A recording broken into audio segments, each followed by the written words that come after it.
मैं doctor Rajeev Agrawal, senior director breast services, Medanta the medicity hospital, Gurgaon.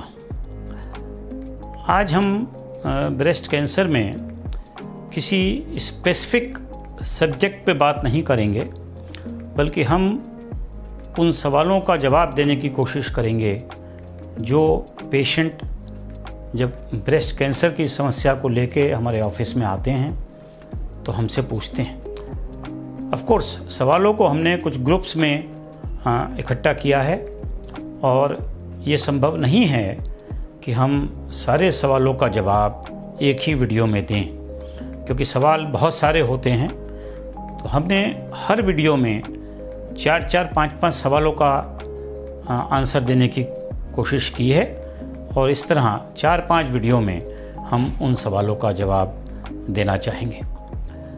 सबसे जो इनिशियली इम्पॉर्टेंट चीज़ है वो ये है कि ब्रेस्ट एक फीमेल ऑर्गन है प्रीडोमिनेंटली, और फीमेल हार्मोन के इन्वायरमेंट से बॉडी में वो इफ़ेक्ट होता है।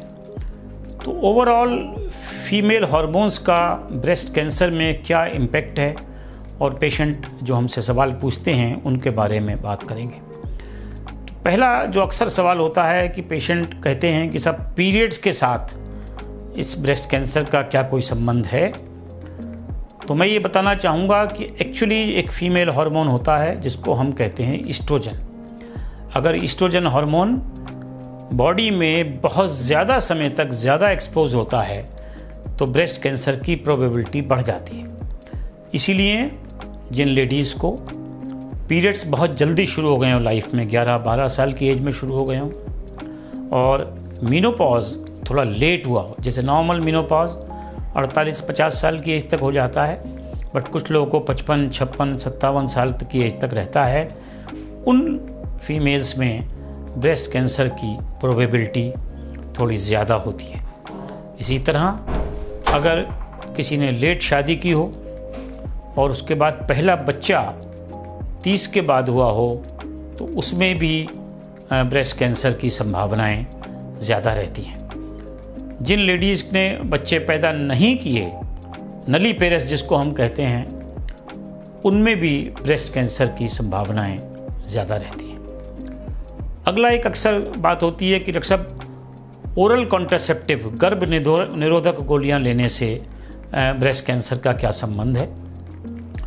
तो यहाँ मैं ये कहना चाहूँगा कि गर्भ निरोधक गोलियां अगर शॉर्ट टर्म के लिए ली जाएं तो वो ब्रेस्ट कैंसर के रिस्क को नहीं बढ़ाते हैं, बट कुछ स्टडीज़ में ये पाया गया है कि अगर ओरल कॉन्ट्रासेप्टिव्स या गर्भ निरोधक गोलियां हम 5 साल या उससे ज़्यादा कोई लेता है तो डेफिनेटली ब्रेस्ट कैंसर का रिस्क बहुत ज़्यादा बढ़ जाता है। इसके अलावा अगला जो सबसे इम्पॉर्टेंट चीज़ होती है वो है नियर हार्मोन। जब पेशेंट्स को मेनोपॉजल सिम्टम्स आते हैं तो वो हार्मोन रिप्लेसमेंट थेरेपी लेने की बात करते हैं और पूछते हैं, डॉक्टर साहब क्या हम हार्मोन रिप्लेसमेंट थेरेपी ले सकते हैं या नहीं ले सकते हैं। यहाँ मैं डेफिनेटली ये कहना चाहूँगा कि hormone replacement therapy long term के लिए बहुत ही नुकसानदायक है।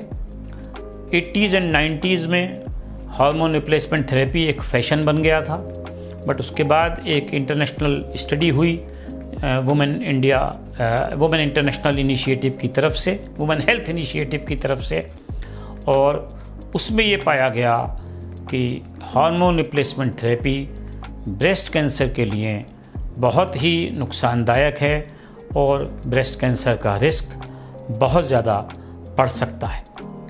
इसी तरह अगर हम एक और बहुत बड़ा रोल है जिसके बारे में हम डिटेल में प्रिवेंशन ऑफ ब्रेस्ट कैंसर में बात करेंगे या किया है हमने, कि अगर एंटी एस्ट्रोजन ट्रीटमेंट लाइक एक दवा है जो टमॉक्सिफेन कहते हैं, या एक और दवा है जिसको रिलॉक्सिफेन कहते हैं, जो एंटी एस्ट्रोजन है, उनको सर्टेन हाई रिस्क इंडिविजुअल्स में हम कैंसर प्रिवेंशन के लिए भी यूज़ करते हैं, और उनको अगर हम 4-5 साल के लिए दें तो ब्रेस्ट कैंसर के रिस्क को कम कर सकते हैं।